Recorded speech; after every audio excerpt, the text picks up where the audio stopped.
मैया वात्सल कहने लगी, प्रभु हमारे लिए क्या दे सकते? बोले महारानी, जीवन में हर व्यक्ति के ऊपर पाप होता है। कोई जाने में पाप कर लेता है तो कोई प्रभु अनजाने में पाप कर लेता है। और जाने अनजाने में जब लोगों के पास में पाप हो जाता है तो सच ये है, एक धर्म ऐसा कार्य है जो पाप का अस्त करता है और पुण्य का उदय करता है। धर्म कहा तुलसीदास जी ने भी, गोस्वामी रामचरितमानस में भी लिखा कि सूत्रधारा और लक्ष्मी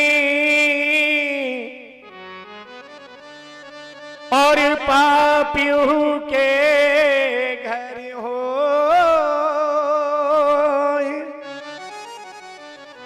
सुचंत समागम हरि कथा तुलसी दोरे लव। इसलिए मेरी मैया, अगर पुत्र की कामना है और पुत्र की भावना है तो ये तो विधाता की मर्जी है, ये तो परमात्मा की मर्जी है। क्योंकि है मेरी मैया कि ये तो कर्मों की खेती है और जो बोएगा वो पाएगा।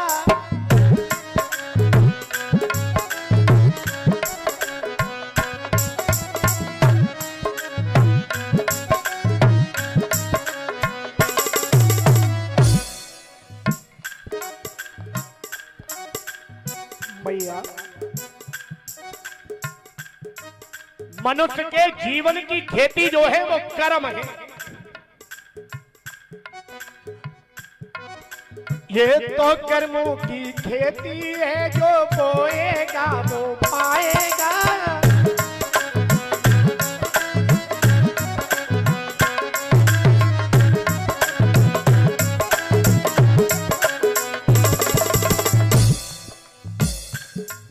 देवी जी तुम तो, देवी जी तुम तो रानी हो, बेटों से काम नहीं होगा। भक्ति में अपने जीवन को प्रभु चरणन जगत नाम होगा। क्या बात है?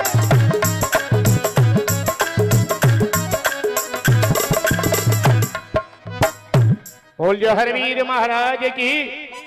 ये जीवन कर्मों की खेती है और जो बोएगा वो पाएगा। इसलिए आप अपने कर्मों को करते रहिए। मैया कहने लगी, कर्म करने क्या है पहले ये तो बता दो। लोगों को यही नहीं मालूम, बोला कर्म क्या है, करना क्या है, कर्म क्या है।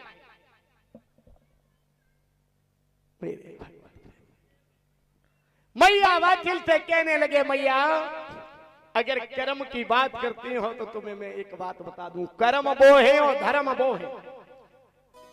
जिस कर्म को करने से धर्म उदय हो जाए। पुनः आ जाइए अपनी बात पर एक एक शब्द के साथ। कर्म वो है जिससे धर्म उदय हो जाए और धर्म वो है जिसको धर्म करने के बाद में जिसका हमें फल मिले या न मिले।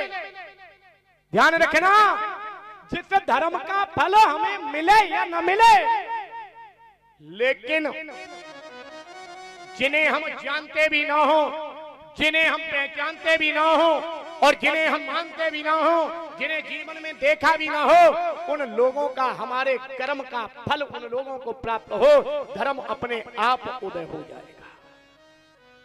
जैसे जैसे कि करो धर्म के काम। कथा आपने देखा हो, जो उच्च लेवल पर कथाएं आजकल वक्ता कर रहे हैं, उन्हें उन कथाओं में आपने सार देखा हो। बोले पूतना का वध हुआ, तो उनका पूतना कौन? उनके जिसका पूतना हो। जिसके पुत्र ना हो, जिसे पुत्र की पीड़ा ना हो। भगवान कृष्ण को तो इसीलिए तो मारने चली गई, उसे पुत्र का कोई भावना ही नहीं है।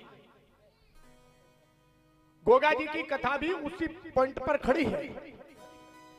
इस कथा में भी एक एक शब्द का सार है जीवन का। लेकिन सही बात तो यह है, जितनी रई चला लोगे मक्खन उतना ही निकल आएगा, है ना। आए कि करो धर्म के काम, कष्ट मेरी मैया कट जामे।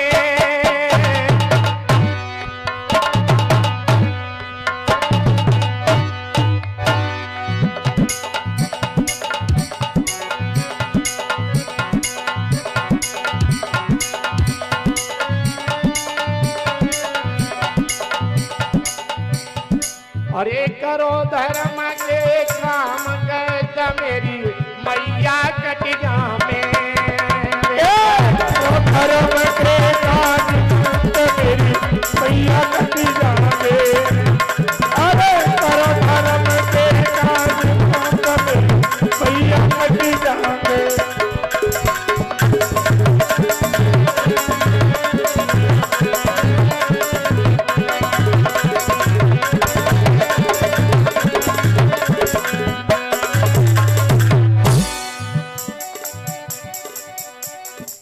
बोले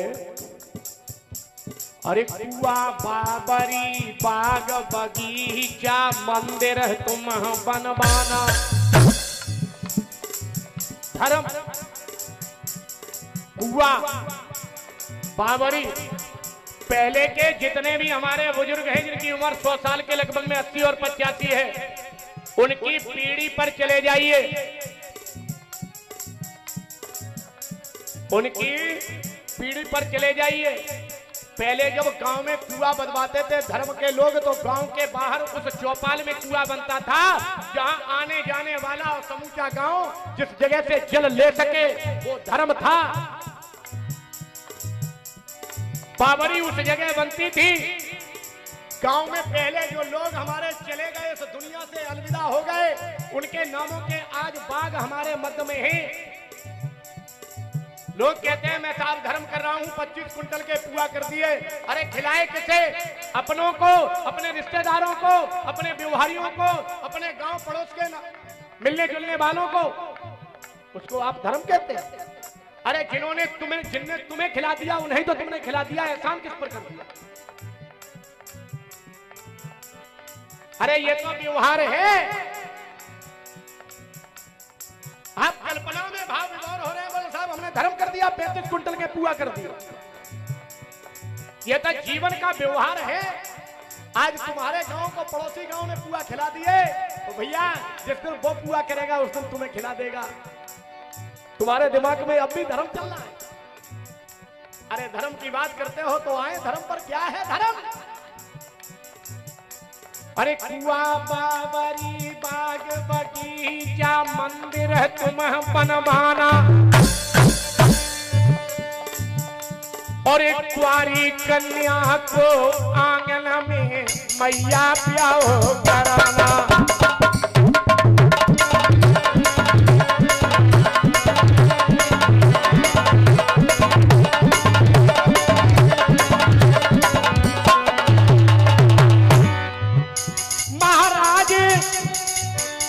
महाराज करो तुम नीति धर्म देता,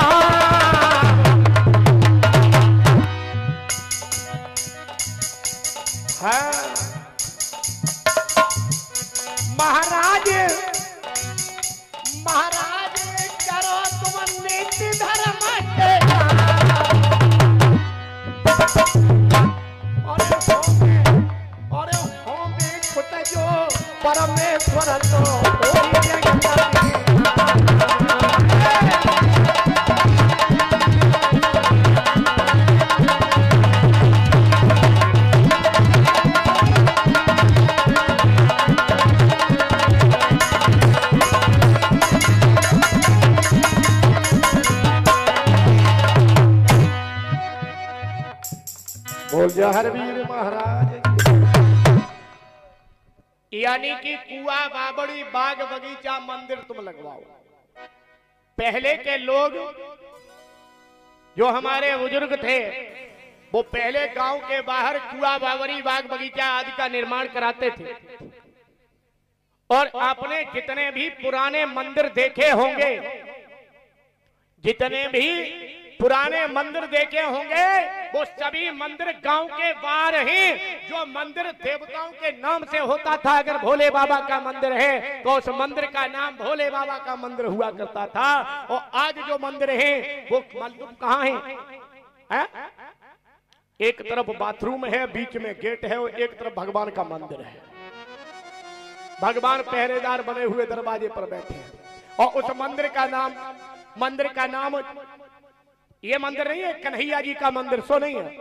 बोले क्यों? बोले उस मंदिर पर चले जाना, मिश्रा जी ने जो बनवाया है। मंदिर का नाम मिश्रा जी का मंदिर है, मंदिर का नाम गुप्ता जी का मंदिर है। अब मंदिर व्यक्ति विशेष के नाम से आ गए। पहले बाग व्यक्ति विशेष के नाम से हुआ करते थे। पहले हम कहते थे, आज भी लोग कहते हैं, बोले वो दादाजी ने बाग लगवाया था, हमारा बाग है। पहले और अब बाग की तो छोड़ो, लोग कहते हैं बोले हम धर्म कर रहे हैं। धर्म अगर सही है तो धर्म वो है कि फलदार वृक्ष जिसमें हम खाएं या न खाएं फल उसके, लेकिन आगे वाली पीढ़ी जरूर खाएगी। और जब आम का फल तोड़ कर खाएगी तो पीढ़ी जरूर कहेगी हमारे दादा ने लगवाया था, बड़ा अच्छा फल है इसका। तो उस फल को जब नाती खाएगा, आगे वाली पीढ़ी खाएगी, तो परमात्मा की कृपा से आपको भी उस फल का फल जरूर मिलेगा। फल का फल जरूर मिलेगा। मेरे भगवत प्रेमियों, जब उसके फल का फल तुम्हें जरूर मिलेगा। और अब तो कोई जीवन में एक वृक्ष भी लगाना नहीं चाहता, और लगा भी लिए तो वो कौन सा वृक्ष होता है दरवाजे पर, बिल्कुल एकदम बड़ा सुंदर वृक्ष लगता है, अशोक का है, मोर पंख का है, ताड़ का वृक्ष। इस तरीके के वृक्ष न छाया है और न फल है। और छल और छाया को छोड़ो, कम से कम अपने जीवन में अंत समय जब विदा होगे तो इस प्रकृति के एक वृक्ष को तो अपने साथ लेकर ही जाओ। अरे उसके बराबर में ही एक वृक्ष लगा दो तो कुछ न कुछ फल नहीं, पुण्य नहीं है तो पाप नहीं है तो पुण्य तो बना ही रहेगा। तो आज एक संकल्प ले लें आप लोग हमारे साथ में इस कथा में कि धर्म करें, पैसे से न कर पाए तो कम से कम किसी सार्वजनिक स्थान पर, किसी सरकारी स्थान पर आपके पास नहीं है, किसी जगह पर जाकर कम से कम एक अपने हाथों से ऐसा वृक्ष लगा दें जो अंत समय में एक वृक्ष साथ जाएगा, उसके बराबर में तो पहुंच जाए। जीवन का ये धर्म है। मैया वाचन को समझाने लगे धर्म के कार्य। और अब आगे बोले कुंवारी कन्या को आंगन में विवाह कराओ।